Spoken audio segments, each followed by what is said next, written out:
بسم الله الرحمن الرحيم ومن أحسن قولا ممن دعا إلى الله وعمل صالحا وقال إنني من المسلمين.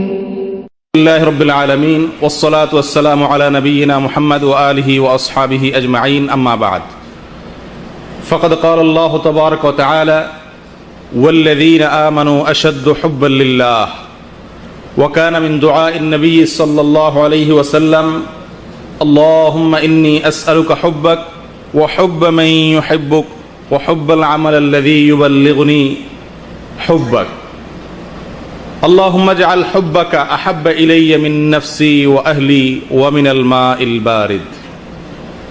প্রিয় দিনী ভাইরা, আল্লাহ সুবহানাহু ওয়া তাআলা কোরআনে কারীমের সূরা মায়েদার মধ্যে ইরশাদ করেন ইয়া আইয়ুহাল্লাযীনা আমানুত্তাকুল্লাহ ওয়াবতাগু ইলাইহিল ওয়াসিলা ওয়াজাহিদু ফি সাবিলিহি লাআল্লাকুম তুফলিহুন। হে ঈমানদাররা, তোমরা তাকওয়া হাসিল করো, আল্লাহ তাআলাকে ভয় করো, আর এই তাকওয়া তথা আল্লাহ তাআলার ভয় হাসিলের জন্য তোমরা ওসিলা গ্রহণ করো, ওসিলা তালাশ করো। এই ওসিলা বলতে কি বোঝানো হয়? বাংলা ওসিলা নয়। আমরা বাংলায় ওসিলা বলতে বুঝি কি? বাংলা ওসিলা বলতে সাধারণত বুঝি কি? কোন ব্যক্তির ওসিলা, ওইটাকে সাধারণ অর্থে ওসিলা বলতে আমরা বুঝি, যদিও ওসিলা শব্দের অর্থ হলো ভায়া, মাধ্যম। এই আয়াতের ব্যাখ্যায় তাফসীর বিশেষজ্ঞ উলামা একরাম বলেন ওসিলা বলতে বোঝানো হয়েছে নেক আমলকে, আমালে সালেহাকে। ওয়াবতাগু ইলাইহিল ওয়াসিলা মানে নেক আমলের মাধ্যমে তোমরা তাকওয়া হাসিল করার চেষ্টা করো। আমরা সবাই মুত্তাকি হইতে চাই না ভাই? ইচ্ছা আছে তো সবাই? কোরআনে কারীমের শুরুতেই আল্লাহ তাআলা বলে রেখেছেন যে এই কোরআন হুদাল লিল মুত্তাকিন। এই কোরআনটা কি? হুদাল লিল মুত্তাকিন, মুত্তাকিদেরকে পথ দেখাবে।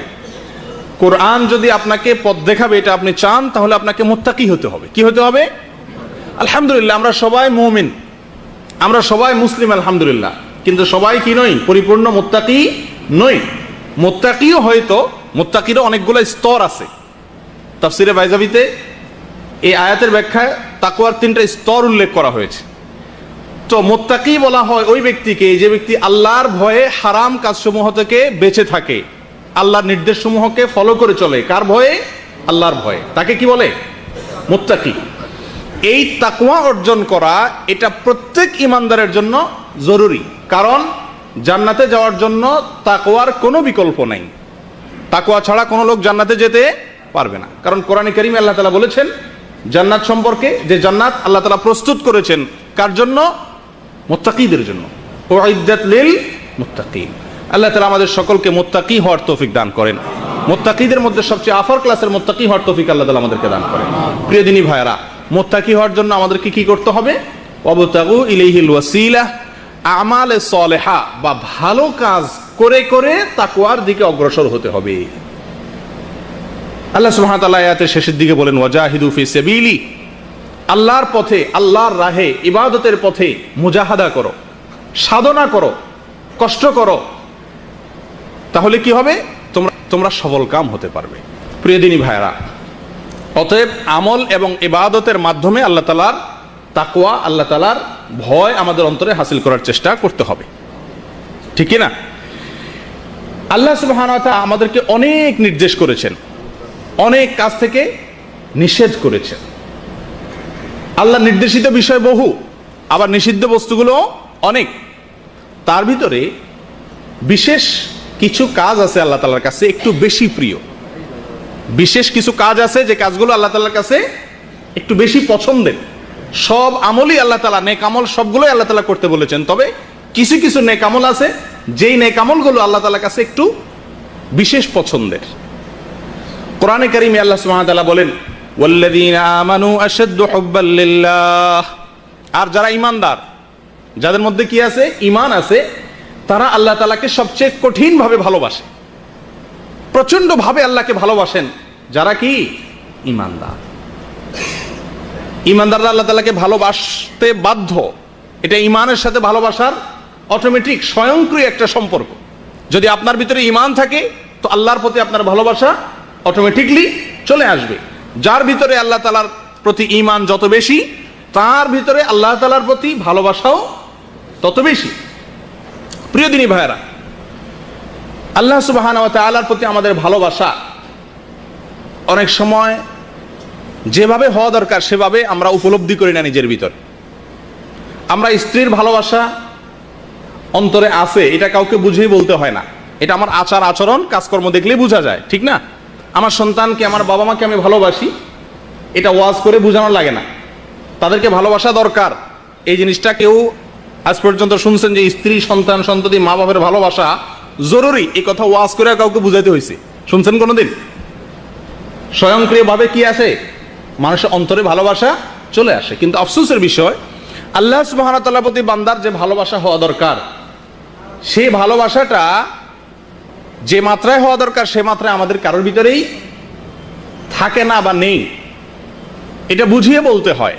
তার কারণ হলো, দুনিয়াতে স্ত্রী, সন্তান, মা বাবা, এদের অবদান, এদের আমাদের প্রতি তাদের অনুগ্রহ, এগুলো আমাদের কাছে মোটামুটি স্পষ্ট। যার কারণে খুব একটা বলতে হয় না, বুঝিয়ে বলতে হয় না কেন তাদেরকে ভালোবাসতে হবে। কিন্তু আল্লাহ সুবহানাহু ওয়া তাআলা আমাদের প্রতি কত ইহসান করেছেন, তার কত অনুগ্রহ আমাদের প্রতি, সেই অনুগ্রহের গুলোর আলোচনা আমরা যত বেশি করব, যত বেশি শুনবো, তত বেশি আল্লাহ তাআলার প্রতি আমাদের ভালোবাসা সৃষ্টি হবে। আমাদেরকে আল্লাহ সুবহানাহু ওয়া তাআলা মানুষ করে সৃষ্টি করেছেন, কুকুর শুকর বানান নাই। কত বড় ইহসান এটা! রাস্তা রাস্তায় মানুষের লাথি খেতে হয় না, মানুষের ঝাঁটার বাড়ি খেতে হয় না। মানুষ করে সৃষ্টি করেছেন আল্লাহ তাআলা। কুকুর, বিড়াল, শুকর, এই সমস্ত জন্তু, জীবজন্তু বানান নাই। আল্লাহ চাইলে তো আমাকে কুকুর করেও বানাতে পারতেন দুনিয়াতে, নাকি? এরপরে আল্লাহ তাআলা বেঈমান বানান নাই, ইমানদার বানিয়েছেন, যাদের মর্যাদা অনেক বেশি, যাদের জন্য জান্নাত আল্লাহ তাআলা তৈরি করেছেন। আল্লাহ তাআলা জীবনে সে মায়ের পেট থেকে, ত্রিমুখী অন্ধকারের মধ্যে থেকে আল্লাহ তাআলা আমাদেরকে রিজিক দিয়ে যাচ্ছেন, এখনো পর্যন্ত রিজিক সরবরাহ করে যাচ্ছেন, ঠিক না? একবার অক্সিজেন নিচ্ছি, নিঃশ্বাস টান দিলাম, দ্বিতীয়বার যে ছাড়বো সেই ক্ষমতা আমার হাতে নেই, যদি আল্লাহ তাআলা অনুগ্রহ না করেন। আল্লাহ তাআলা অনুগ্রহ করছেন বিধায় আবার ছাড়তে পারলাম। আবার যে গ্রহণ করতে পারবো নিঃশ্বাস, সেই ক্ষমতা আমার হাতে নাই, পৃথিবীর কোনো মানুষের হাতে নাই। আল্লাহ তাআলা সেই সুযোগটা দিচ্ছেন। প্রতি সেকেন্ডে সেকেন্ডে আল্লাহ সুবহানাহু ওয়া তাআলার অসংখ্য অগণিত নেয়ামত এর ভিতরে আমরা হাবুডুবু খাচ্ছি। জীবনে বহু বিপদ থেকে আল্লাহ তাআলা আমাদেরকে রক্ষা করেছেন। অনেক বিপদে আমরা পড়ে যেতাম, অল্পের জন্য রক্ষা করেছেন কে? আল্লাহ সুবহানাহু ওয়া তাআলা।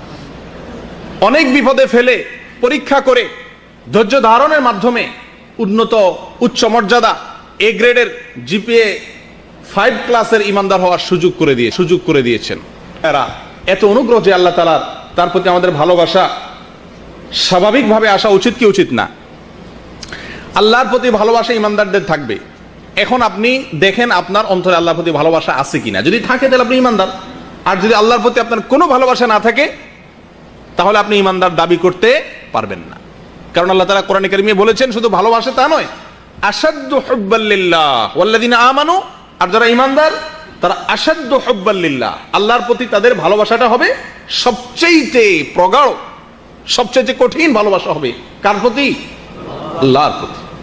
প্রিয় দিনী ভাইরা, আল্লাহ রাসূল সাল্লাল্লাহু আলাইহি ওয়াসাল্লাম দোয়া করতেন, আল্লাহুম্মা ইন্নী আসআলুকা হুব্বাক। আল্লাহ, আপনার ভালোবাসা আমি চাই। আমি কি চাই? আপনার ভালোবাসা চাই। আল্লাহর ভালোবাসা চাইতেন। আমরা জীবনে কেউ এই দোয়াটা বাংলায় হোক আর আরবি হোক করছি ভাই? আল্লাহর কাছে এই জিনিসটা চাইছেন কেউ? আমরা তো বহু করছেন যে আল্লাহ আপনার ভালোবাসাটা চাই, আপনার ভালোবাসা যেন আমার অন্তরে সৃষ্টি হয়ে যায়, এই জিনিসটা চাইছেন কেউ? ইমানের সঙ্গে যেটা সম্পর্ক, মহব্বতের মাধ্যমে অনেক কঠিন কাজ, আপনি যাকে ভালোবাসবেন তার জন্য অনেক কঠিন কাজ করা কি হয়ে যায়? সহজ হয়ে যায়, ঠিক কি না? আল্লাহ তাআলার প্রতি যদি আমাদের ভালোবাসা প্রগাঢ় হয় তাহলে আল্লাহর নির্দেশগুলো মানাও আমাদের জন্য কি হবে? সহজ হয়ে যাবে। প্রিয় দিনী ভাইরা, এই জন্য আল্লাহ রাসূল সাল্লাল্লাহু আলাইহি ওয়াসাল্লাম আল্লাহর কাছে আল্লাহর ভালোবাসা চাইতেন। আমরাও চাইবো, আল্লাহুম্মা ইন্নী আসআলুকা হুব্বাক। বলেন আমার সাথে, আল্লাহুম্মা ইন্নী আসআলুকা হুব্বাক। অর্থাৎ হে আল্লাহ, আমরা আপনার কাছে আপনার ভালোবাসা চাই, আপনার কাছে কি চাই? একটু ব্যতিক্রম দোয়া।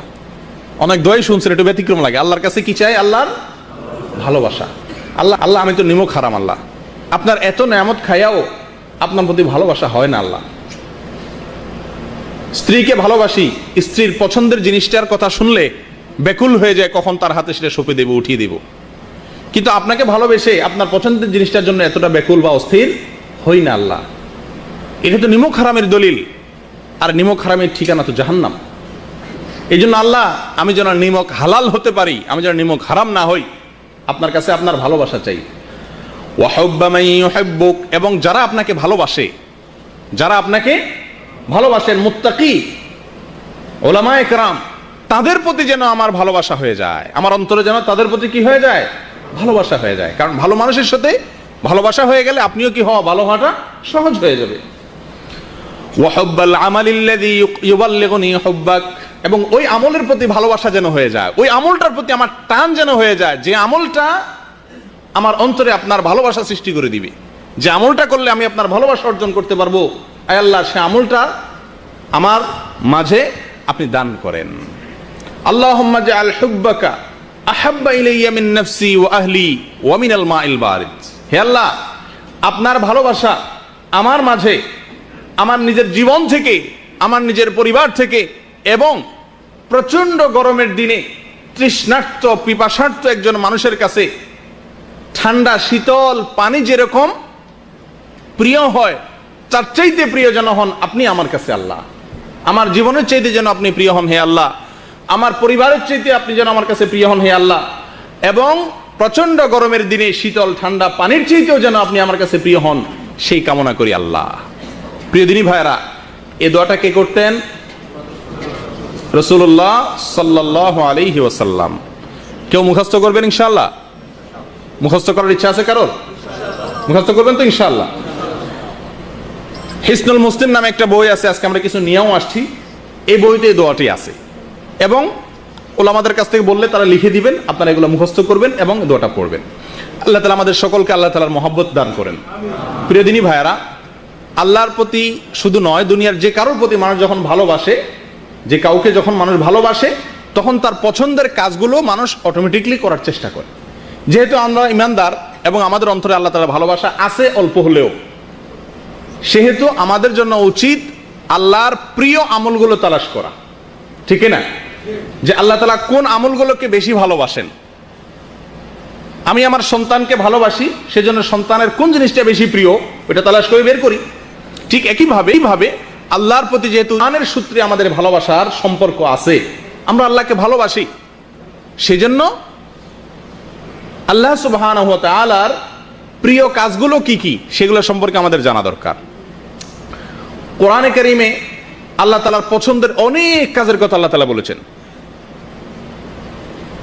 আল্লাহ তাআলা কি কি কাজ পছন্দ করেন সেগুলোর ফিরিস্তি অনেক বিশাল লম্বা। জামিউস সাগীর কিতাবে 185টি বর্ণনা আসছে শুধুমাত্র আল্লাহর প্রিয় কাজগুলো কি কি, আল্লাহর পছন্দের কাজগুলো কি কি। সব ভালো কাজই আল্লাহর পছন্দ, অধিক পছন্দ, বেশি পছন্দের কাজগুলো কি কি সে বিষয়ে। তো আজকে আমরা ওখান থেকে বেছে সহিহ সূত্রে বর্ণিত সামান্য কয়েকটি আল্লাহ তাআলার অতি প্রিয় কাজের কথা বলবো ইনশাআল্লাহ। কিন্তু তার আগে আপনাদেরকে ওয়াদা করতে হবে যে আপনারা এই আল্লাহ তাআলার প্রিয় কাজগুলোর কথা যে শুনছেন, এটা আমলের নিয়তে শুনছেন কিনা। কি বলেন? আল্লাহ তাআলার প্রিয় কাজ কি সেটা জানার পরে আমল করবেন তো ইনশাআল্লাহ। আল্লাহ তাআলা আমাদের সকলকে আমলের তৌফিক দান করেন। প্রিয় দিনী ভাইরা, আল্লাহ তাআলার প্রিয় এবং সবচেয়ে পছন্দের কাজগুলো বলার আগে একটি কথা বলে রাখি, সেটা হলো আল্লাহ তাআলার এই প্রিয় কাজগুলো আমরা করব কেন করব? ওই যে বললাম, আপনাকে এক কাপ চাও যদি জীবনে কেউ খাওয়ায় থাকে, তার প্রতি আপনার একটা ভালোবাসা হয়ে যায় না? লোকটা একটু ভালো লাগে যে লোকটা আমাকে কি খাওয়াইছে, চা খাওয়াইছে। আর যে আল্লাহ সুবহানাহু ওয়া তাআলা মায়ের গর্ভে আসা থেকে নিয়ে মৃত্যু পর্যন্ত অগণিত নেয়ামত দিয়ে আমাকে ডুবিয়ে রেখেছেন, তার নেয়ামতের অনুগ্রহের ভিতরে আমাকে ডুবিয়ে রেখেছেন, আমি ডুবন্ত আল্লাহর নেয়ামতের ভিতরে, তার প্রতি আমার ভালোবাসা কত বেশি হওয়া দরকার। অতএব আল্লাহর এই ভালোবাসার তাগিদে তার প্রিয় যে কাজগুলো, ভালোবাসার সম্পর্ক যেহেতু আল্লাহর সঙ্গে আছে ইমানের সূত্রে, সেজন্য তার প্রিয় কাজগুলো যে আমরা করব, তার আগে জেনে রাখি যে কোনো নেক আমল করব তার জন্য 4টা শর্ত আছে। কয়টা শর্ত আছে ভাই? চারটা শর্ত আছে, অর্থাৎ নেকামলের আগে এই চারটা জিনিসকে লক্ষ্য করব, তাহলে ইনশাআল্লাহ আমার ওই নেকামলটা আমার উপকারে আসবে। আর না হলে আমি আমল করব কিন্তু কোনো কাজে আসবে না। এক নম্বর ইখলাস। এক নম্বর কি থাকতে হবে ভাই? ইখলাস বলতে ওই কাজটি শুধুমাত্র কার উদ্দেশ্যে করব? আল্লাহ সুবহানাহু ওয়া তাআলার উদ্দেশ্যে করব। দ্বিতীয়ত হলো নিয়ত। কি থাকতে হবে ভাই? ইখলাস এক জিনিস, নিয়ত কিন্তু আরেক জিনিস। ইখলাস এক জিনিস আর নিয়ত আরেক জিনিস। ইখলাস হলো শুধুমাত্র আল্লাহর সন্তুষ্টির উদ্দেশ্যে করা। আর নিয়তের কতগুলো স্তর আছে। নিয়তের প্রাথমিকভাবে দুটি স্তর আছে। একটা হলো যে কোনো ভালো কাজ আপনি করবেন, এটাকে তাময়িজুল ইবাদাতি আনিল আদা, সাধারণ অভ্যাসগত কাজ নয়, এটা আল্লাহকে খুশি করার জন্য ইবাদত হিসেবে করছি, ইবাদতের উদ্দেশ্য অন্তরে থাকা, এটা হলো নিয়তের একটা পার্ট। নিয়তের দ্বিতীয় পার্ট হলো তাময়িজুল ইবাদাতি আনিল ইবাদাত, ইবাদতকে অন্য ইবাদত, এটা সালাত আদায় করছি, এটা যোহর আসর নয়, এটা আসর মাগরিব নয়, কোন ইবাদত এটা ফিক্স করে অন্তরে নিয়ত আনা, এটা হলো নিয়তের দ্বিতীয় পার্ট। অতএব আমল যেগুলো আল্লাহ তাআলার প্রিয় আমলের কথা আমরা শুনবো, এগুলোর আগে জেনে রাখি যে কোনো আমল করার জন্য এক নম্বর শর্ত হলো ইখলাস থাকতে হবে, দ্বিতীয় শর্ত হলো কি থাকতে হবে? নিয়ত থাকতে হবে। তিন নম্বর শর্ত হলো যে আমলটা করব সেটা রাসূলুল্লাহ সাল্লাল্লাহু আলাইহি সাল্লামের বাতানো এবং সঠিক পদ্ধতি অনুযায়ী হতে হবে। চার নম্বর শর্ত হলো যে আমলটা আমরা করব সে আমলটা যাতে নষ্ট হয়ে না যায়। এমন কোনো কাজ করব না যে কাজের মাধ্যমে আমল কি হয়ে যায়? নষ্ট হয়ে যায়। কিছু মন্দ কাজ আছে যে মন্দ কাজগুলো করলে মানুষের আমল কি হয়ে যায়? নষ্ট হয়ে যায়। সে মন্দ কাজগুলো আমরা কি করব না। আল্লাহ তাআলা আমাদের সকলকে এই চারটি শর্তকে পুরা করে তারপরে নেক আমল করার তৌফিক দান করেন। প্রিয় দিনী ভাইরা, চলে আসি এবার আল্লাহ তাআলার সবচেয়ে প্রিয় আমলগুলো কি কি। তার ভিতরে সর্বপ্রথম মুসনাদে আবু ইয়ালা বর্ণিত একটা হাদিস, যেটাকে আল্লামা আলবানী হাসান বলেছেন। সেই হাদিসটির মাধ্যমে আমরা তিনটি আল্লাহ তাআলার প্রিয় কাজের সন্ধান পাই, খবর পাই। রাসূলুল্লাহ সাল্লাল্লাহু আলাইহি ওয়াসাল্লাম ইরশাদ করেছেন, আহাব্বুল আমালি ইলাল্লাহ ঈমানুম বিল্লাহ সুম্মা সিলাতুর রাহম সুম্মা আল আমরু বিল মা'রুফি ওয়ান নাহয়ু আনিল মুনকার। অর্থাৎ আল্লাহ তাআলার কাছে সবচেয়ে প্রিয় আমল হলো তাওহীদ, আল্লাহর প্রতি ঈমান আনা। সবচেয়ে প্রিয় আমল কি ভাই? আল্লাহর প্রতি ঈমান আনা। দ্বিতীয় প্রিয় আমল হলো সিলাতুর রাহম, আত্মীয়তার সম্পর্ক, আত্মীয়তার যে বন্ধনগুলো আছে এগুলাকে সবসময় জুড়িয়ে রাখা, যুক্ত করে রাখা, এই বন্ধনগুলো ছিন্ন না করা। তিন নম্বর আমল হলো আল আমরু বিল মা'রুফ ওয়ান নাহয়ু আনিল মুনকার, ভালো কাজের নির্দেশ করা আর মন্দ কাজ থেকে বেঁচে থাকা। এই হাদিস থেকে আমরা তিনটি আল্লাহ তাআলার প্রিয় কাজ পেলাম। ঈমান আল্লাহ তাআলার সবচেয়ে প্রিয় কাজ, ঈমানের চাইতে প্রিয় কোনো কাজ আল্লাহর কাছে নাই। অতএব আমাদের সবাইকে লক্ষ্য করতে হবে আমার ঈমানের ভিতরে কোনো ধরনের ঘাপলা আছে কিনা, আমার ঈমানের সঙ্গে শিরক আছে কিনা, কোনো কারণে আমার ঈমান নষ্ট হয়ে যাচ্ছে কিনা, ধ্বংস হয়ে যাচ্ছে কিনা, এই জিনিসগুলো আমাদেরকে খেয়াল রাখতে হবে। এবং এর জন্য নাওয়াকিজুল ঈমান, ঈমান ভঙ্গকারী বিষয়গুলো কি কি, ঈমানকে ধ্বংস করে দেয় কোন কোন কাজগুলো, কোন কোন বিশ্বাসগুলো, সেগুলো সম্পর্কে স্বতন্ত্র ইলম হাসিল করতে হবে। কারণ আল্লাহর কাছে সবচেয়ে প্রিয় হলো কি? আল্লাহর প্রতি ঈমান আনা। সবচেয়ে প্রিয় আমল হলো আল্লাহর প্রতি ঈমান আনা। দ্বিতীয়ত হলো আত্মীয়তার সম্পর্ককে, বন্ধনকে যুক্ত করা, সংযুক্ত করা, আত্মীয়তার সম্পর্ককে ছিন্ন না করা। প্রিয়দিনী ভাইরা, আত্মীয়তা কাকে বলে? আত্মীয়তা বলতে কি বোঝানো হয়েছে? কে বলতে পারেন? আত্মার সাথে যার সম্পর্ক। তো এই হিসাবে তো আমরা সবাই আত্মীয়, এই হিসাবে তো আমরা সবাই আত্মীয়। ঠিক আছে, আল্লামা কুরতুবী রাহিমাহুল্লাহ আত্মীয়তার দুটো স্তর বলেছেন। একটা আত্মীয়তা হলো সারা দুনিয়ার মানুষের সঙ্গে, ইমানদারদের সঙ্গে আপনার আত্মার সম্পর্ক আছে। সারা দুনিয়ার ইমানদারদের সঙ্গে আপনার আত্মার সম্পর্ক আছে না? আপনি ভালোবাসেন না? বেঈমানদের সাথে তো আর কোনো মুসলমান কি থাকতে পারে না? আত্মার সম্পর্ক থাকতে পারে না। এই জন্য সমস্ত ইমানদার আত্মীয়। এটা হলো এক কিসিমের আত্মীয়। আর দ্বিতীয় কিসিমের আত্মীয় হলো যে সমস্ত আত্মীয়ের সঙ্গে আমার রক্তের সম্পর্ক আছে। কিসের সম্পর্ক আছে ভাই?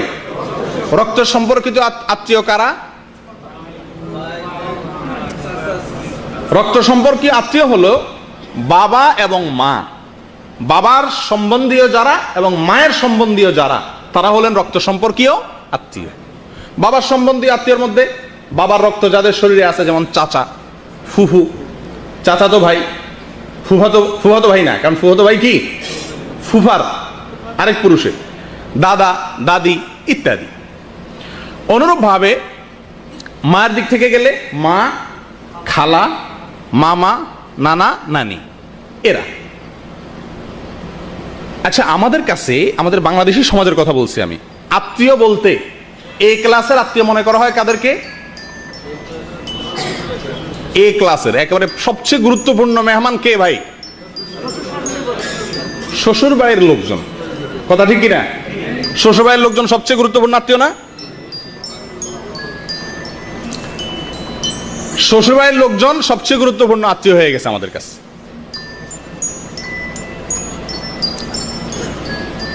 তো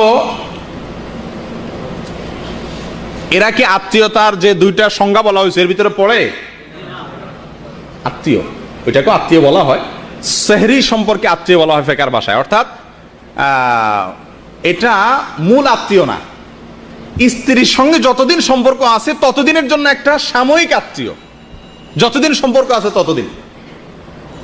এটা স্থায়ী কোনো আত্মীয় না, আত্মীয়তার লিস্টের ভিতরে পড়েই না। আর ওটা হলো আমাদের কাছে সবচেয়ে গুরুত্বপূর্ণ আত্মীয়। অনেক এলাকাতে কুটুম বলে, কুটুম, শালা এবং শালিরে কি বলে বলে না আপনাদের অনেক এলাকাতে?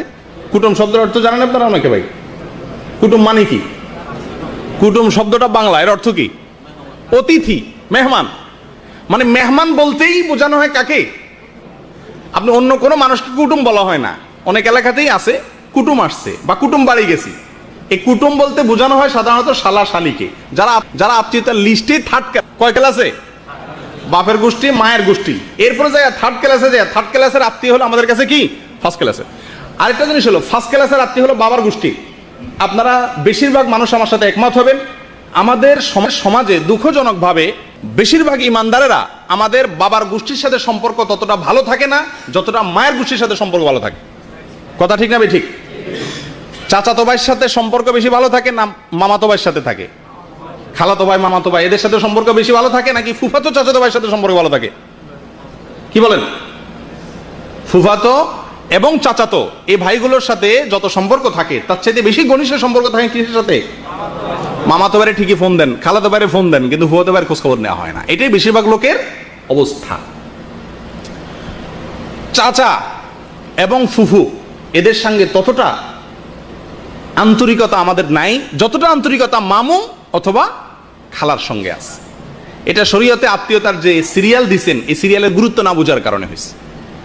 আমাদের এ ক্লাসের আত্মীয় হলেন আমাদের বাবা মা, এবং এরপরে দ্বিতীয়ত হলেন বাবার যে রক্ত সম্পর্কে যারা আছেন চাচা। বেশিরভাগ লোক চাচা চাচাতো ভাইয়ের সাথে সম্পর্কই নাই। কথা ঠিক কি ঠিক? এখানে খুঁজলে বহু লোক পাওয়া যাবে যে আমাদের চাচাতো ভাইয়ের সাথে আমাদের কোনো কথা নাই, আইল ঠেলা ঠেলি।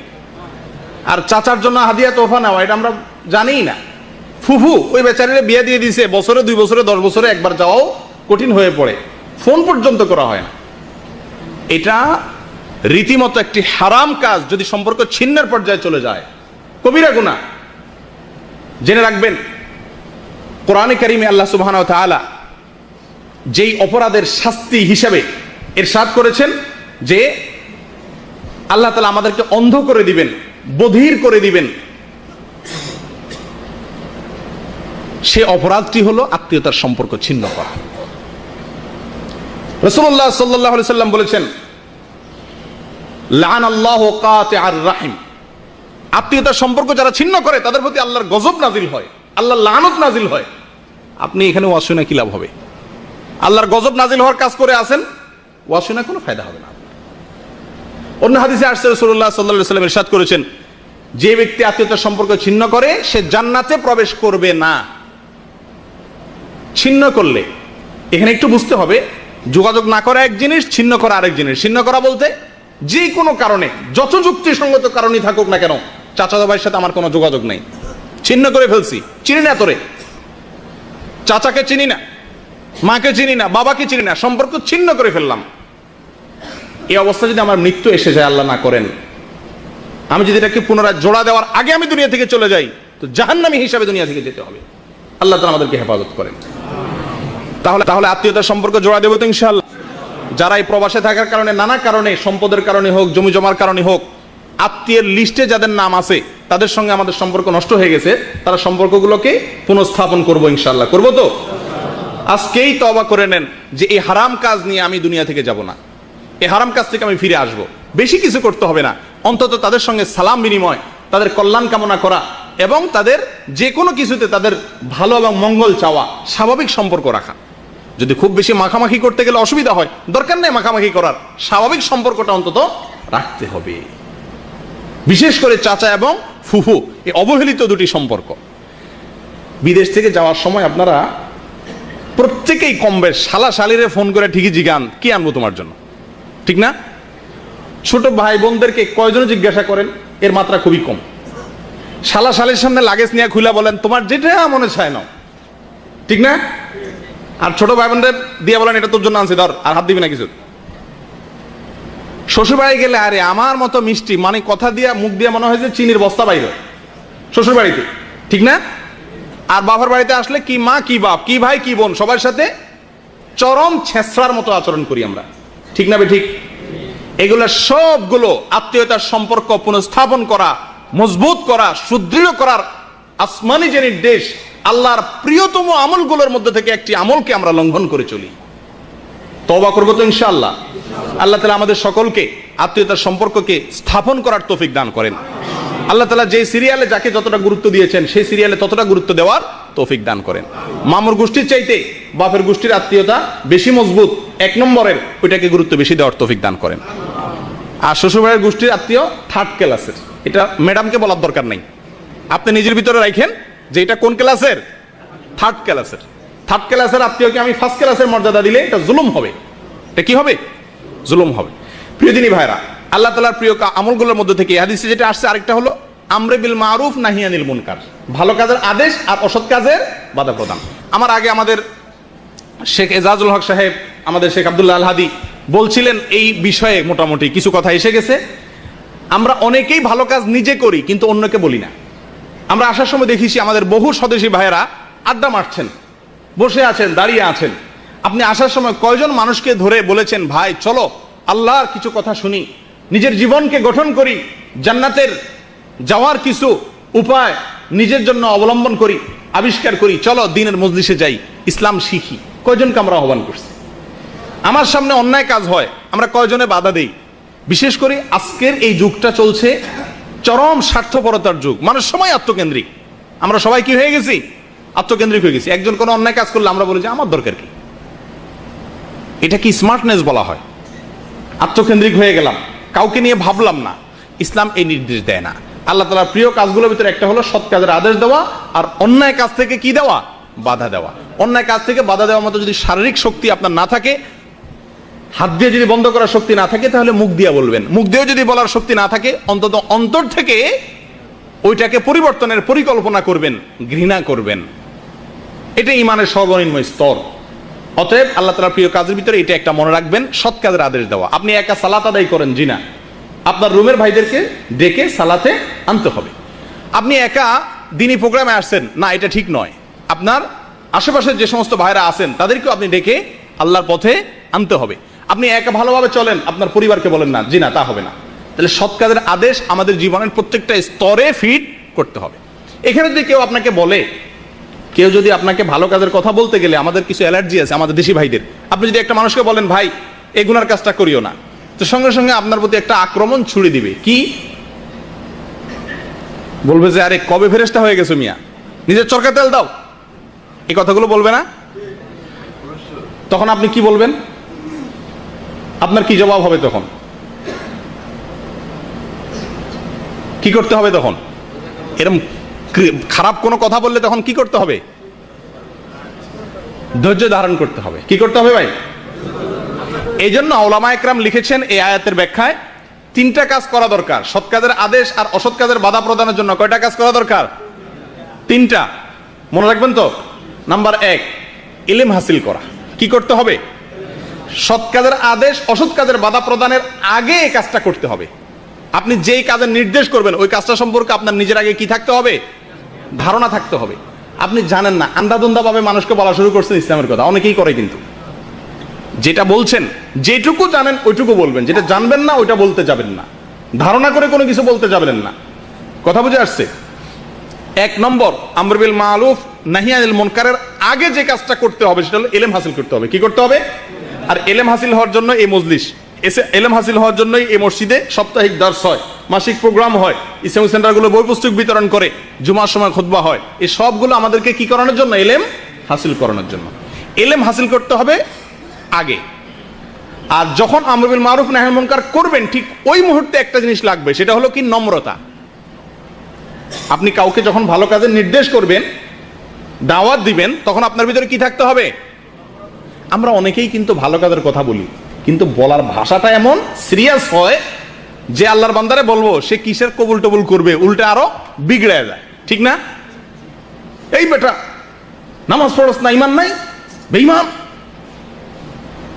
এরকম যদি আপনি আক্রমণ করে কথা বলেন, মুসলমানের বাচ্চা না তোরা, অনেকেই এরকম বলেন। এটা খারাপ কাজ করতেছে কেউ, আপনি তাকে নরম ভাষায় বলতে হবে। কি ভাষায় বলতে হবে ভাই? আল্লাহ তাআলা হযরত মূসা আলাইহিস সালাম এবং তার ভাই হারুন আলাইহিস সালামকে নির্দেশ দিচ্ছেন, তোমরা যখন ফেরাউনের কাছে যাবে দাওয়াত নিয়ে, ফেরাউনের মতো খারাপ মানুষ তার এখন নাই, তার মতো মানুষের কাছে যাবে, ফাকুলা লাহু কাওলাল লাইয়িনা, নরম ভাষায় কথা বলবে। আপনি যদি আল্লাহর দ্বীনের কথা, সত্যের কথা, সৎ কাজের আদেশ করতে চান, সবাই করতে চান তো, কারণ আল্লাহর প্রিয় কাজ এটা করতেই হবে। আমাদের করতে হলে আপনাকে আগে ইলম শিখতে হবে, আর যখন করেন তখন আপনার ভিতরে নম্রতা থাকতে হবে। কি থাকতে হবে? একটা লোক আপনার অধীনস্থ, আপনি অনেক বড় অফিসার, তারপরে ওই লোকটাকেও দাওয়াত দেওয়ার সময় কি থাকতে হবে? মুখে মুচকি হাসি থাকতে হবে, নরম ভাষায় বলতে হবে, ভাইরে চলো, এটাই তো আমাদের আখিরাতের পুঁজি, এটাই তো আমাদের জীবনের পুঁজি, চলো নামাজটা পড়ি, সুন্দর ভাষা। এরপরে যদি সে কোনো আজে বাজে কথা বলে, তখন কি করতে হবে?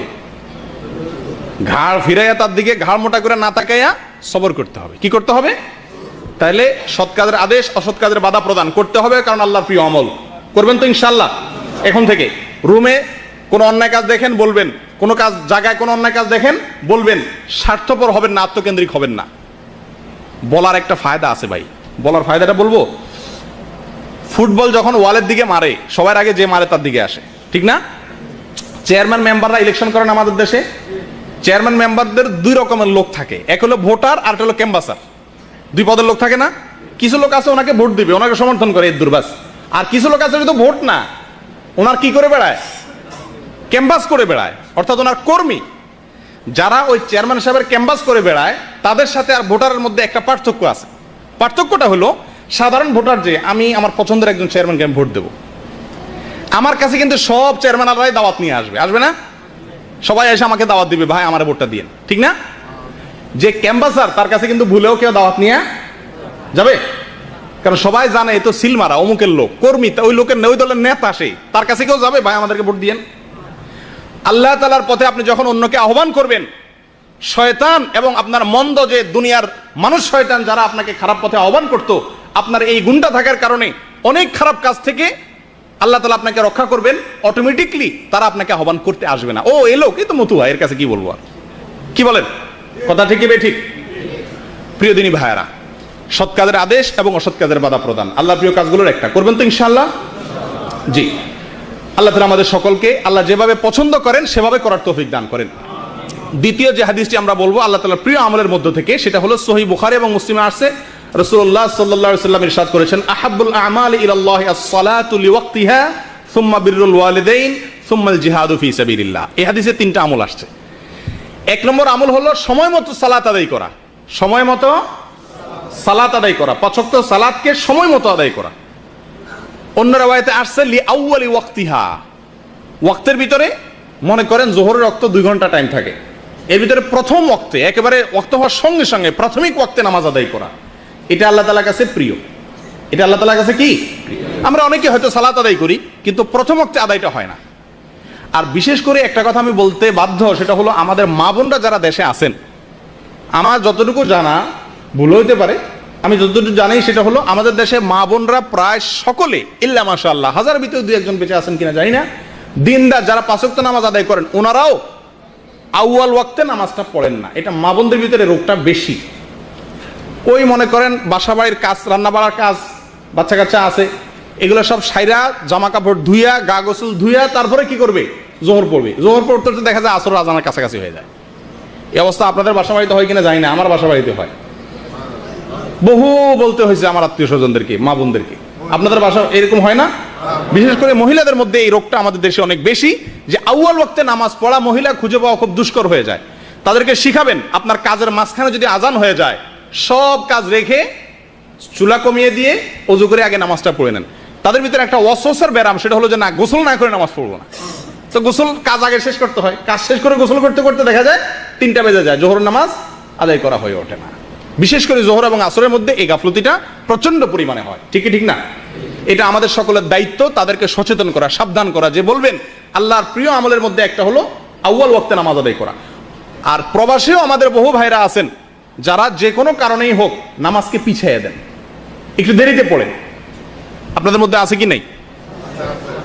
কোরআন কারীমে আল্লাহ তাআলা বলেন, ফাওয়াইলুল লিল মুসাল্লিন আল্লাযীনা হুম আন সালাতিহিম সাহুন। ওই সমস্ত ঈমানদারদের জন্য ওয়াইল, ধ্বংস।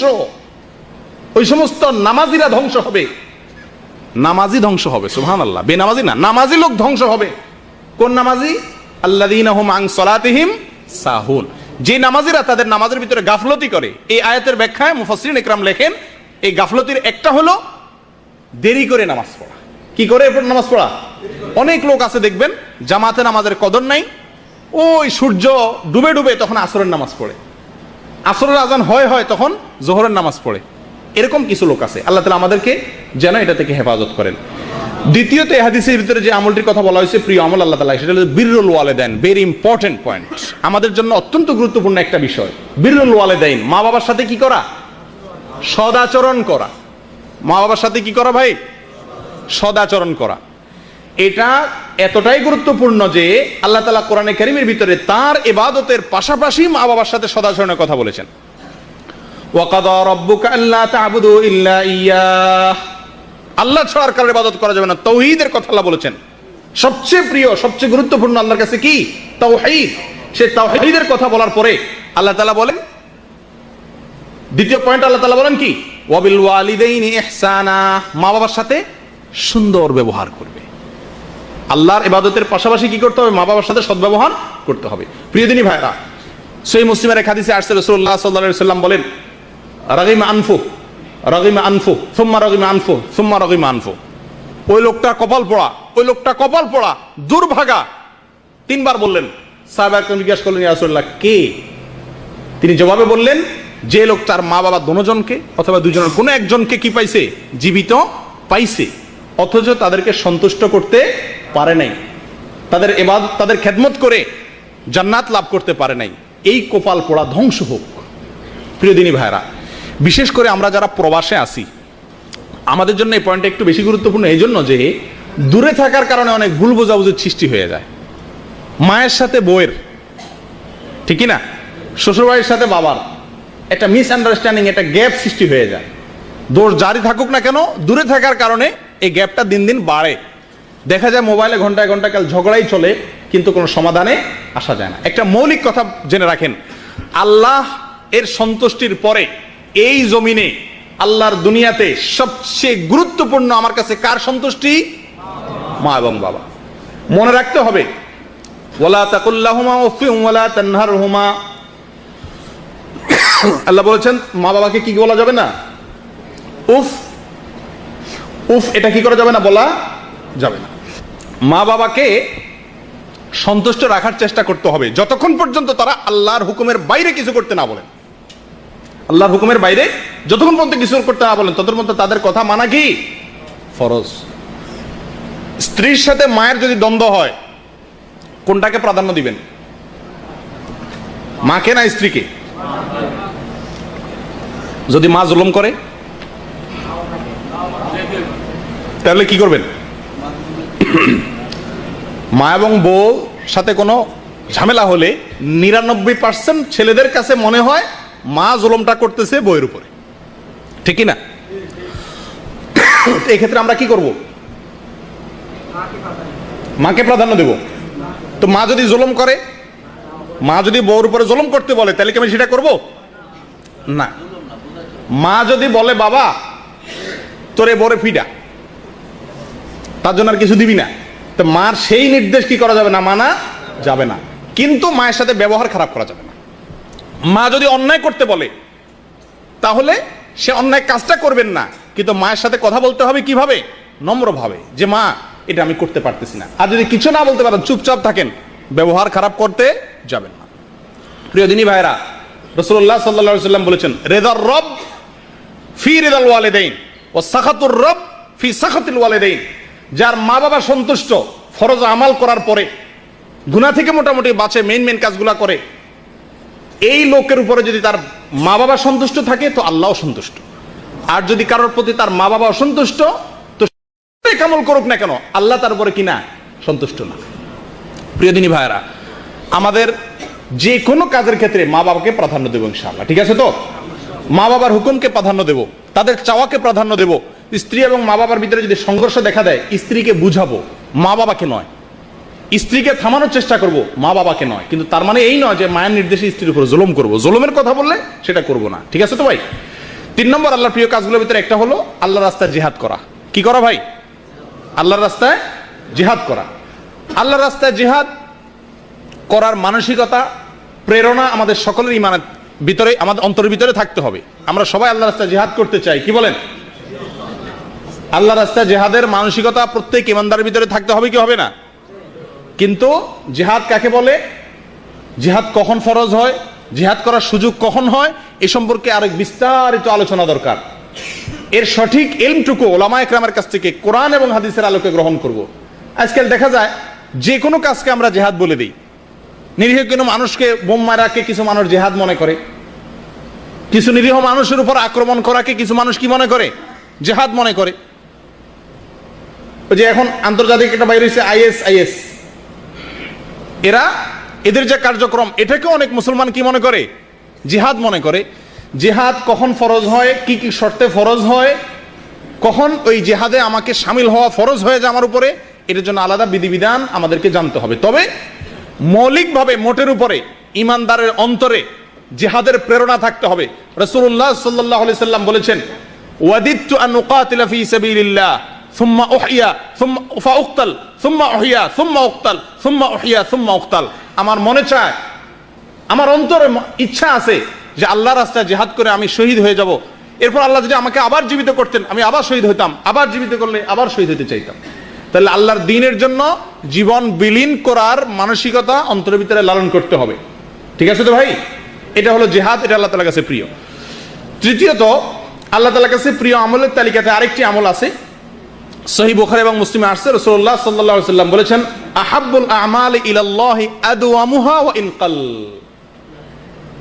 আল্লাহ তাআলার কাছে সবচেয়ে প্রিয় আমল ওই আমলটি, যে আমলটি বান্দা কন্টিনিউ করে, যে আমলটা বান্দা কি করে, যদিও সেটা কম হয়, সে আমলটা পরিমাণে যদি ছোটও হয় কিন্তু সব সময় করে, এরকম আমল আল্লাহর কাছে কি বেশি প্রিয়। যে কোনো আমলে আল্লাহর কাছে প্রিয়, কিন্তু বেশি প্রিয় কোন আমলটা? যে আমলটা বান্দা নিয়মিত করে।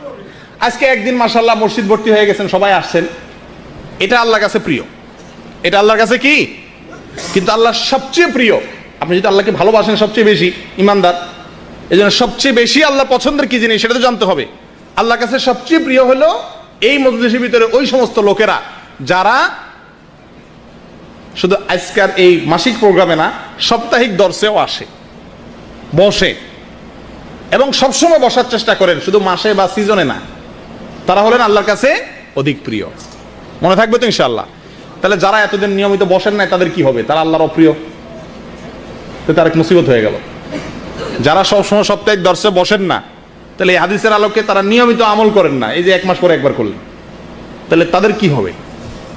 কি বলেন, কি করা যায়? এই লোকগুলোর রক্ষা করা যায় কিভাবে? কোন বুদ্ধি আছে? কি আছে? জি মাশাআল্লাহ, এই তো, এটাই যে সমাধান, যে আজকে থেকে নিয়ত করা যে দিনই কাজে অল্প সময় হলো আমি দেব। আমার 1 ঘন্টা বসার সময় হয় না, ঠিক আছে, 5 মিনিট বসবো, 10 মিনিট বসবো, একটা কথা শুনবো, হাজিরা দেব, এটুকু করা যায় কি যায় না?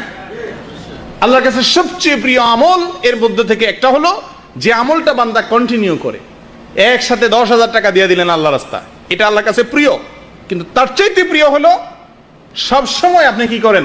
অল্প বেশ করে আল্লাহ রাস্তায় দান করেন। কথা বুঝে আসছে ভাই? একজন লোক রমজান আসলে মাশাআল্লাহ, এই সামনে রমজান আসতেছে না, কোরআন খতম করবে। অনেক লোকের ভিতরে, আমাদের ভিতরে মাশাআল্লাহ এই ভালো ইচ্ছা আছে, আমরা কোরআনটাকে রমজান মাসে কি করতে চাই, তেলাওয়াত করে খতম করতে চাই। রমজান মাসে কোরআনকে কি করি আমরা, তেলাওয়াত করে শেষ করতে চাই, যে পুরা কোরআন আমরা কোরআন রমজানে তেলাওয়াত করব। বেশিরভাগ লোকের ভিতরে এই প্রেরণাটা আছে না আমাদের দেশে, আলহামদুলিল্লাহ। এটা ভালো, এই প্রেরণাটা কি ভালো। তো এর চাইতে ভালো প্রেরণা হলো কি, খতম আমি রমজানে করতে পারবো না ভাই, তবে রমজান এবং রমজানের বাইরে সব সময় 10 আয়াত করে হলেও পড়ব। একেবারে এক রমজানে 30 পারা পড়লাম আর 11 মাসে 1 পারাও পড়লাম না, হয় না, হয় না এরকম। এটা আল্লাহর কাছে প্রিয় হলেও অধিক প্রিয় না। অধিক প্রিয় হলেও আপনি 12 মাস ওটাকে ধরে রাখবেন, অল্প অল্প করে হলেও। কথাটা কি বোঝা গেছে ভাই? তাহলে কি নিয়ত করা যায় যে আমরা যে আমলগুলো করি ওইগুলোকে কন্টিনিউ, নিয়মিত করার চেষ্টা করবো ইনশাআল্লাহ। এটাও এরাদা করা যায় কি যায় না? এই কথাগুলো কানসুক করার জন্য বলা নয়। প্রিয় দিনী ভাইরা, আমি নিজেকে এবং আমাদের সকলকে আমরা সম্বোধন করে বলছি এই কথাগুলো, যাতে আল্লাহর এই প্রিয় আমলগুলো বেছে বেছে আমরা দেশে যাওয়ার আগে যেরকম ছেলের পছন্দের, মেয়ের পছন্দের, বইয়ের পছন্দের, মায়ের পছন্দের জিনিসগুলো কিনি, আল্লাহর পছন্দের জিনিসগুলো আজকে আপনাদের সামনে পেড়ে যাচ্ছি, এটাকে আমলে আনতে হবে। করবেন তো ইনশাআল্লাহ? এবার সাপ্তাহিক দর্শে কতজন মানুষ হয় দেখা যাবে, তাহলে ইনশাআল্লাহর মর্ম তখন বোঝা যাবে ইনশাআল্লাহ। জি, চতুর্থত যে হাদিসটি বলতে চাই সেটা হলো আল্লাহর প্রিয় আমলগুলোর মধ্যে থেকে একটা হলো অধিক হারে জিকির করা। অধিক পরিমাণে কি করা ভাই? জিকির করা। এক্ষেত্রে তাবরানির একটি হাদিস আসছে, রাসূলুল্লাহ সাল্লাল্লাহু আলাইহি সাল্লাম বলেছেন, আহাব্বুল আমালি ইলাল্লাহি আন তামুতা ওয়া লিসানুকা রাতাবুম মিন যিকরিল্লাহ। আল্লাহর কাছে সবচেয়ে প্রিয় আমল হলো এই যে তুমি যখন মৃত্যুবরণ করবে তখনও তোমার ঠোঁট তাজা থাকবে আল্লাহর জিকিরে। তোমার ঠোঁট তাজা থাকবে আল্লাহর জিকিরে। সুবহানাল্লাহ, কঠিন কাজ। এটা কিভাবে সম্ভব? দুনিয়াতে জিকির করা সম্ভব, কিন্তু মরার সময় আমার ঠোঁট তাজা থাকবে জিকির করতে, এই গ্যারান্টি আমি কিভাবে দেব? কি ভাই, এই আমলটা কেমনে করা যায়, এটা বুদ্ধি দেন। আমলটা বুঝছেন তো? মারা যাবেন যখন, আপনার যখন রূহ বের হবে ওই মুহূর্তে আপনার ঠোঁটে জিকির থাকবে। এটি আল্লাহর কাছে সবচেয়ে প্রিয়। যে বান্দা মারা যাবে তখনও তার ঠোঁটে জিকির থাকবে, আল্লাহর কাছে সবচেয়ে প্রিয়। এখন আল্লাহর এই প্রিয় কাজটি কিভাবে করবেন? মারা যাওয়ার সময় আমরা মুখের ঠোঁটে জিকির আসবে, এটা কিভাবে আমি আনতে পারি? জি জি জি, মাশাআল্লাহ। আমি এটাকে সারা জীবন যদি জিকিরকে আমার জীবনের অংশ বানিয়ে নেই, তো মৃত্যুর সময় অটোমেটিক আমার মুখ থেকে কি আসবে?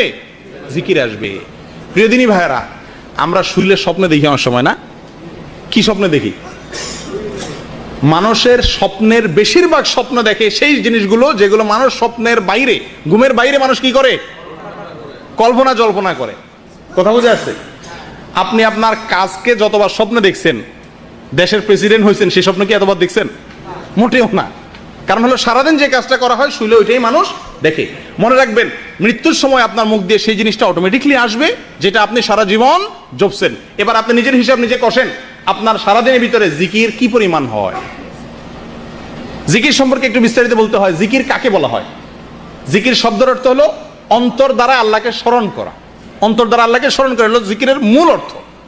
কিন্তু অন্তরে যে আল্লাহকে জিকির করে, স্মরণ হয়, তার প্রমাণ প্রকাশ পায় মুখের দ্বারা। কথা বুঝে আসছে? সবচেয়ে উত্তম জিকির কি? সবচেয়ে উত্তম শ্রেষ্ঠ জিকির কোনটা? এক হাদিসে আসছে কোরআন তেলাওয়াতের কথা, অন্য হাদিসে আসছে লা ইলাহা ইল্লাল্লাহর কথা। এগুলো সবগুলাই উত্তম জিকির। আর আল্লাহ তাআলার প্রিয় আরো কিছু জিকির আছে যেগুলো আমাদের সামনে আলোচনা আসবে ইনশাআল্লাহ। তাহলে জিকির আমরা করব সবসময়, ঠিক আছে তো ইনশাআল্লাহ। কিন্তু জিকিরের ক্ষেত্রে একটু ভেজাল আছে। সেটা হলো জিকিরের ক্ষেত্রে বেশিরভাগ জিকির বলতেই বেদাতি জিকিরগুলো আমাদের সামনে ফুটে ওঠে। বেদাতি জিকির কোন জিকির? যেই জিকির মন গড়া পদ্ধতিতে করা হয়। মন গড়া পদ্ধতিতে করা হয়। জিকির সম্পর্কে একটা বিস্তারিত একটা আলোচনা দরকার। আশা করি এই সম্পর্কে আপনারা পরবর্তীতে কোনো আলোচনা দ্বারা জেনে নেবেন অথবা কোনো বই পুস্তক পড়ে নেবেন। সঙ্গে শুধু এটুকু বলি, কোরআন এবং হাদিসে রাসূলুল্লাহ সাল্লাল্লাহু আলাইহি সাল্লাম এবং আল্লাহ তাআলা আমাদেরকে জিকিরের যেই ফরম্যাটগুলো দিয়েছেন, যে বাক্যগুলো শিখে গিয়েছেন, ওইগুলোকে উনি যেভাবে বলেছেন, যেটাকে সাধারণভাবে রেখেছেন সেটাকে সাধারণভাবে, যেটা সংখ্যা বর্ণনা করেছেন ওটাকে সংখ্যা অনুযায়ী আমরা করতে থাকবো। এটা হলো জিকির। মনে থাকবে তো ইনশাআল্লাহ?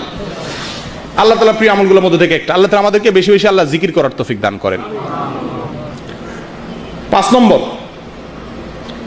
অত্যাচারী শাসকের সামনে সত্য কথা বলা আল্লাহর প্রিয় আমলের মধ্যে থেকে একটা। অত্যাচারী শাসকের সামনে সত্য কথা বলা ন্যায় কথা বলা, এটা হলো আল্লাহর প্রিয় আমলগুলোর মধ্যে থেকে একটা। শুধু শাসক বলতে এখানে যদি হাদিসের ভিতরে বাদশার কথা আসছে, সুলতানের কথা আসছে, আমাদের সাধারণ জীবনযাত্রার মধ্যেও একটা মানুষ অন্যায় করে, জুলুম করে সবার উপরে, তার দাপট খুব বেশি, যে কারণেই হোক, তার সামনে দাঁড়িয়ে সত্য কথাটাকে বলতে পারা, এটা হলো আল্লাহর প্রিয় কাজগুলোর মধ্যে থেকে একটা। আর আমতা আমতা করা, মেন করা, মেও করা বিড়ালের মতো, তার কাজকে সমর্থন করা বা চামচামি করা, সহজ বাংলা, এই কাজগুলো আল্লাহ তাআলার কাছে কি নয়? প্রিয় নয়। মুসনাদে আহমদের একটা হাদিস আসছে, এই ক্ষেত্রে রাসূলুল্লাহ সাল্লাল্লাহু আলাইহি ওয়াসাল্লাম বলেছেন, আহাব্বুল জিহাদি ইলাল্লাহ কালিমাতুল হক তুকালু লিইমামিন জাইর। আল্লামা আলবানী হাদিসটিকে হাসান বলেছেন, অর্থাৎ অত্যাচারী শাসকের সামনে সত্য কথা বলা, এটা হলো সর্বোত্তম জিহাদ। এই যে একটু আগে শুনছেন না, আল্লাহর কাছে প্রিয় কাজগুলোর ভিতরে এটা হলো জিহাদ করা। তাহলে এটাকে আপনি করতে পারেন, আশা করা যায় আল্লাহ তাআলা জিহাদের মর্যাদা দিবেন। প্রিয় দিনী ভাইরা, আরেকটি আল্লাহ তাআলা প্রিয় আমল হলো সত্য কথা বলা। কি কথা বলা ভাই?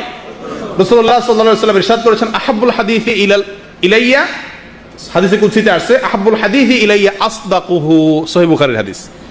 আমার কাছে আল্লাহ বলেন, আমার কাছে সবচেয়ে প্রিয় কথা হলো সত্য কথা। সবচেয়ে প্রিয় কথা কি? সত্য কথা। এই যুগে খুব কঠিন হয়ে গেছে। সত্য কথা আমাদের মধ্যে খুব কমই দেখা যায়। মনে রাখবেন, যারা মিথ্যা কথা বলার অভ্যাস, রাসূলুল্লাহ সাল্লাল্লাহু আলাইহি ওয়াসাল্লাম বলেছেন, সহিহ বুখারীতে আসছে, কিছু লোক আছে ঘন ঘন মিথ্যা কথা বলে, দরকারে বেদরকারে মিথ্যা কথা বলে, বলতে বলতে বলতে আল্লাহর খাতায় তার নাম মিথ্যুক লেখা হয়ে যায়, নাউযুবিল্লাহ। আর কিছু লোক আছে সবসময় সত্য কথা বলার চেষ্টা করেন, এই সত্য বলতে বলতে বলতে বলতে একটা সময় আল্লাহর কাছে কি আসে? আল্লাহর খাতায় তাকে সত্যবাদী হিসাবে লেখা হয়। 7 নম্বর আল্লাহর প্রিয় আমলের ভিতরে একটা হলো দাউদ আলাইহিস সালামের মতো সালাত আদায় করা, নফল সালাত, এবং দাউদ আলাইহিস সালামের মতো নফল সিয়াম পালন করা। নফল সিয়ামের ক্ষেত্রে দাউদ আলাইহিস সালামের রোজা, আর নামাজের ক্ষেত্রে দাউদ আলাইহিস সালামের নামাজ, এই দুটি আল্লাহ তাআলার কাছে কি? প্রিয়। হাদিসে আসছে, রাসূলুল্লাহ সাল্লাল্লাহু আলাইহি ওয়াসাল্লাম ইরশাদ করেছেন, আহাব্বুস সিয়ামি ইলাল্লাহি সিয়ামু দাউদ কানা ইয়াসুমু ইয়াওমান ওয়া ইফতিরু ইয়াওমা, ওয়া আহাব্বুস সালাতি ইলাল্লাহি সালাতু দাউদ কানা ইয়ানামু নিসফাল লাইলি ওয়া ইয়াকুমু সুলুসাহু ওয়া ইয়ানামু সুদুসাহু। দাউদ আলাইহিস সালাম একদিন রোজা রাখতেন, একদিন রোজা রাখতেন না, একদিন রাখতেন, একদিন রাখতেন না। আবার রাতের ক্ষেত্রে, রাতের তিনি অর্ধেক দাঁড়িয়ে কি করতেন? ইবাদত করতেন। আবার কখনো 3 ভাগের 1 ভাগ ইবাদত করতেন, বাকি অংশ কি করতেন? ঘুমোতেন, অর্থাৎ বেশিরভাগ অংশ ইবাদত করে কাটাতেন। এগুলো আমরা যারা আজকাল প্রবাসে আসি, কাজ করি, ডিউটি করি নিয়মিত, আমাদের কাছে আলোচনাগুলো খুব একটা ফলপ্রসূ মনে হয় না, কারণ আমাদের দ্বারা একদিন রোজা রাখা, একদিন ইয়ে করা, ফরজ রোজা রাখতেই কষ্ট হয়ে যায়, খুব একটা মানে জুৎসই মনে হয় না। কিন্তু মনে রাখবেন, ইলম হাসিল করার একটা উপকারিতা হলো, জীবনে কখনো এই আমলটা পালনের মতো পরিবেশের সুযোগ আপনার জীবনে আসতে পারে কি পারে না? পারে না? কখনো হইতে পারে কি পারে না? আল্লাহ না করুন জেলখানা চলে গেলেন, আল্লাহ না করুন, তখন আপনার জেলখানার সময়টাকে আল্লাহর সবচেয়ে প্রিয় কাজ দিয়া আপনি করতে পারেন। কথা ঠিক ঠিক না? আল্লাহ তাআলা আমাদেরকে তৌফিক দান করেন। 8 নম্বর আল্লাহর প্রিয় কাজের ভিতরে একটা হলো একের অধিক মানুষ একসাথে বসে খানা খাওয়া। এই সুন্নাতটা আমাদের সমাজে নাই, একেবারে নাই, টোটাল নাই, বিদায় হয়ে গেছে।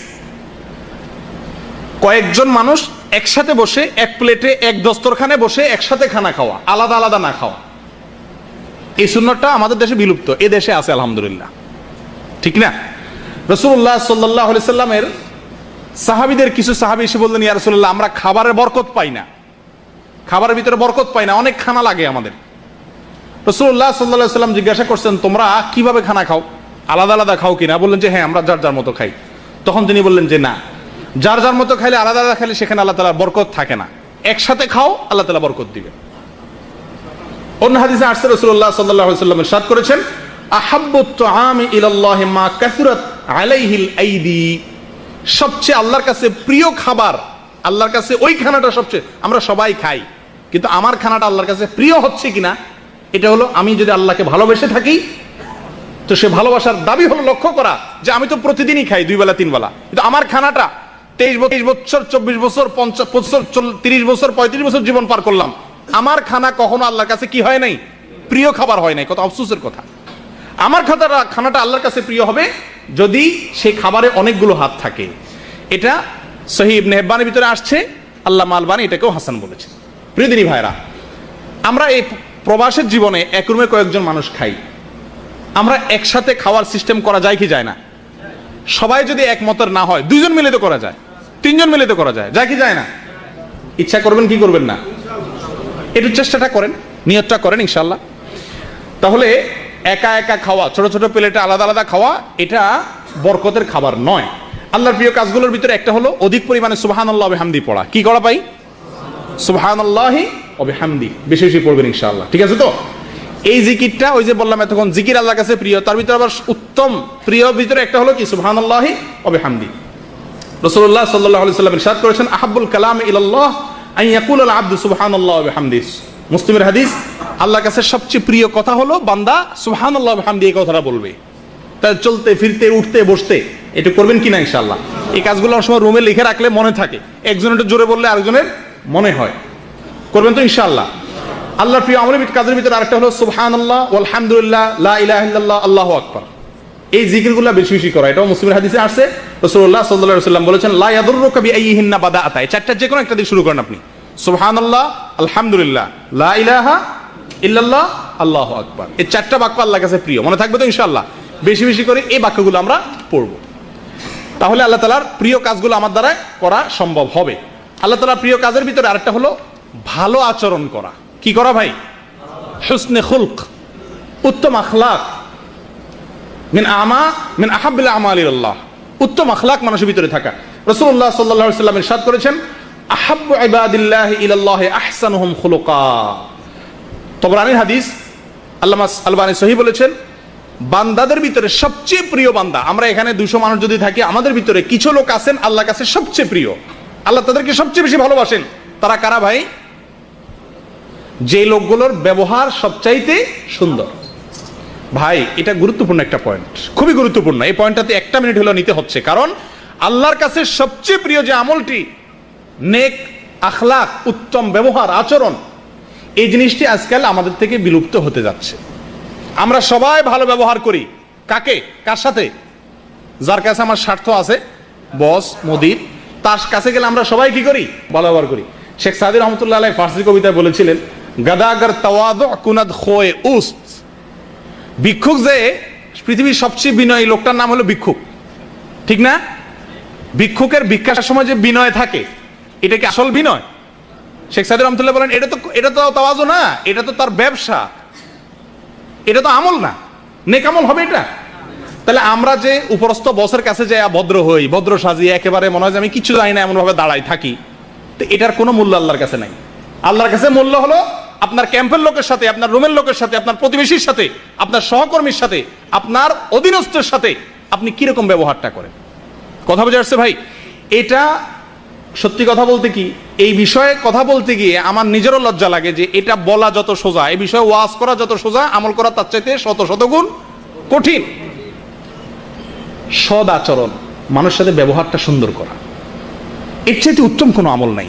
তিরমিজির হাদিসে আসছে, রাসূলুল্লাহ সাল্লাল্লাহু আলাইহি ওয়াসাল্লাম বলেছেন, মিজানের পাল্লায় কিয়ামতের ময়দানে যত আমল মানুষ করবে, দান সদকা নামাজ রোজা সমস্ত আমলকে আল্লাহ মিজানের পাল্লা উঠাবেন, তার ভিতরে একটা আমল সবচেয়ে বেশি ওয়েট হবে, পাল্লাকে সবচেয়ে বেশি ভারী করবে, সে আমলটা হলো সৎ ব্যবহার।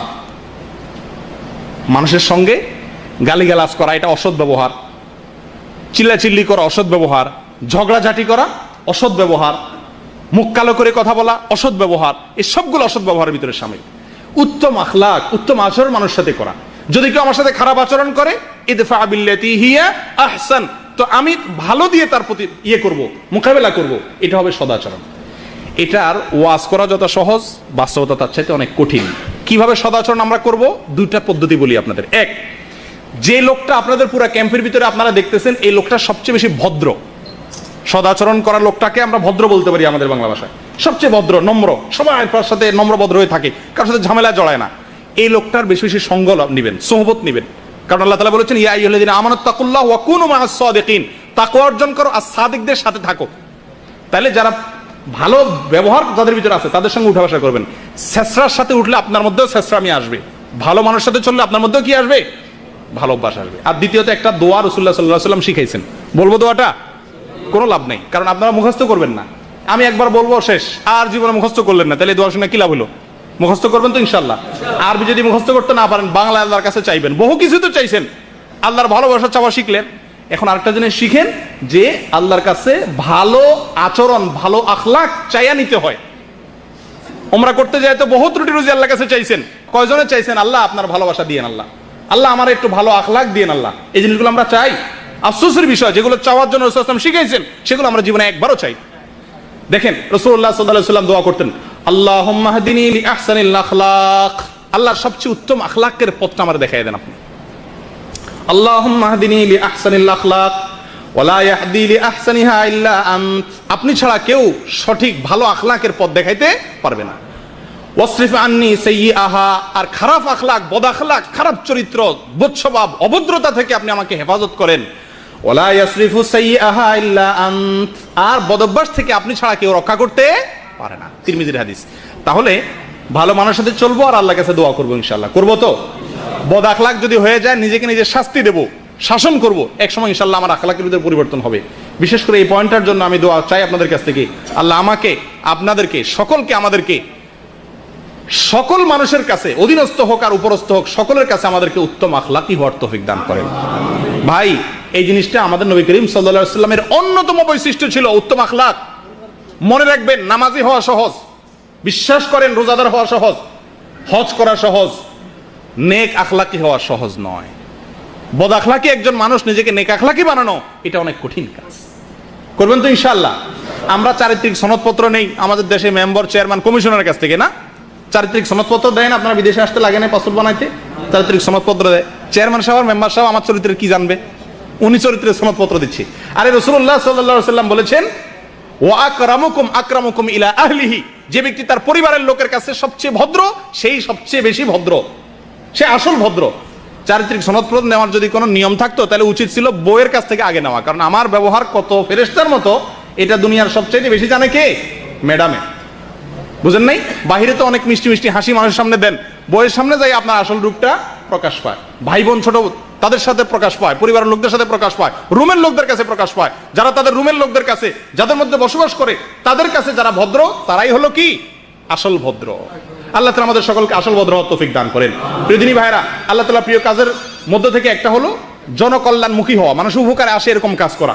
এ সম্পর্কেও ইবনে আবিদ দুনিয়ার একটা হাদিস আসছে, আল্লামা আলবানী হাসান বলেছেন যে মানুষের ভিতরে সবচেয়ে প্রিয় মানুষ আল্লাহর সে ব্যক্তি যে ব্যক্তি মানুষের উপকারে আসে। অনেকগুলো কথা আসছে হাদিসে, সংক্ষেপে হলো মানুষের উপকারে আসে। আল্লাহ তাআলা প্রিয় আমলের ভিতরে অন্যতম একটা আমল হলো আল্লাহ তাআলা ফরজ আমল সমূহকে ভালোবাসেন। হাদিসে আসছে রাসূলুল্লাহ সাল্লাল্লাহু আলাইহি ওয়াসাল্লাম বলেছেন, আহাব্বু ইলাইয়া ওয়া মা তাকাররাবা ইলাইয়া আবদুন বিশাইইন আহাব্বু ইলাইয়া মিম্মা ইফতারাজতু আলাইহি। সহিহ বুখারীর হাদিস।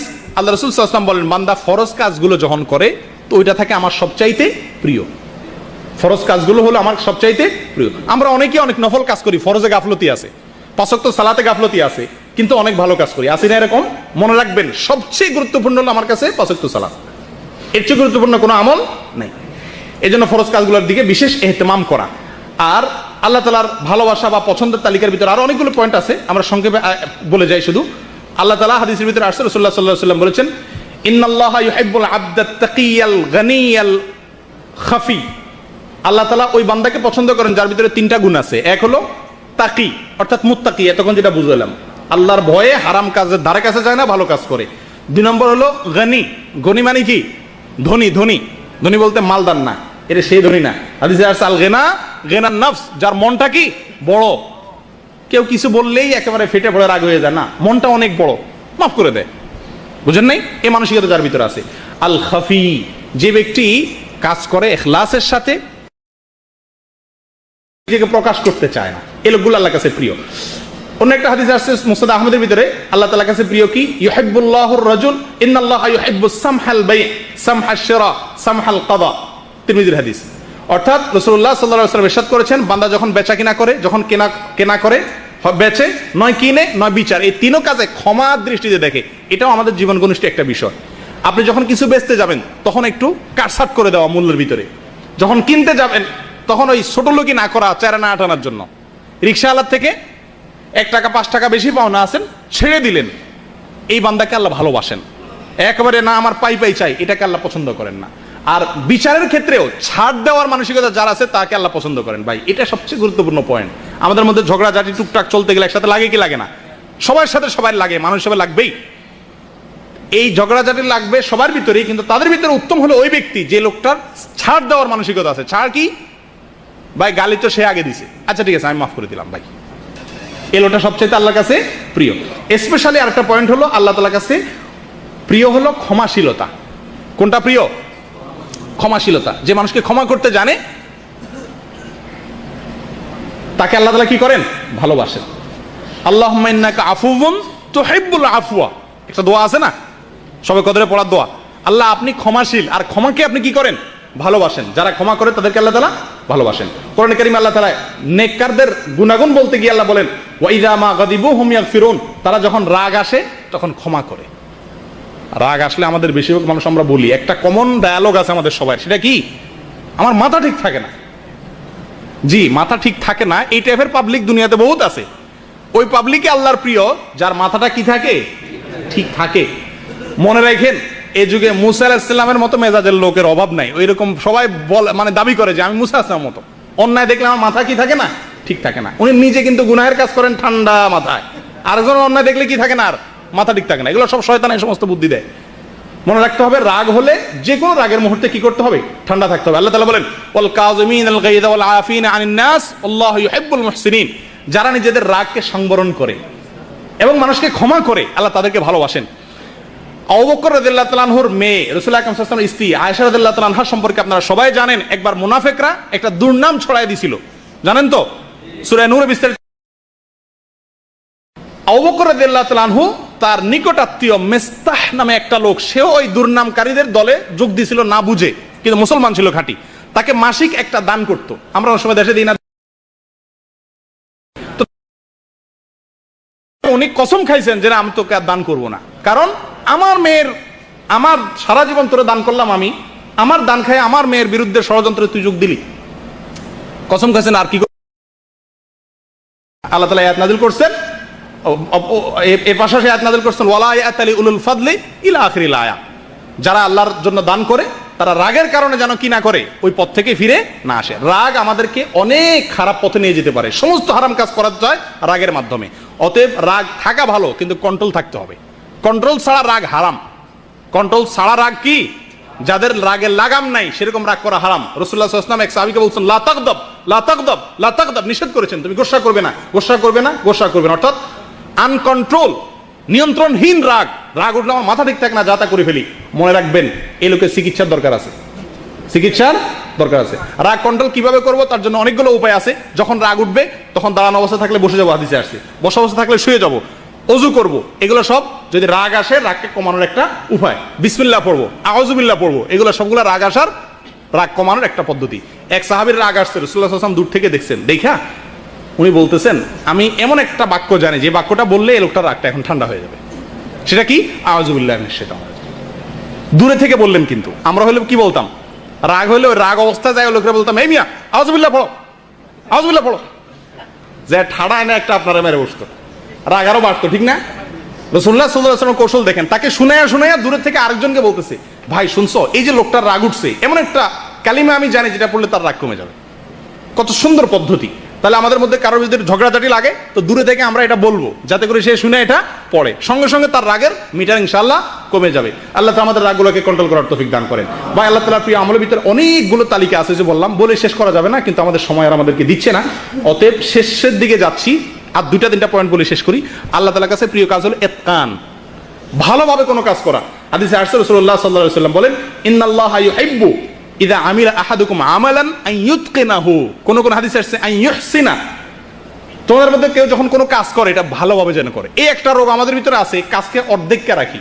নামাজ পড়ি ঠিক আছে, কিন্তু ভালোভাবে পড়ি না, তাড়াহুড়া করে পড়ি, করি না?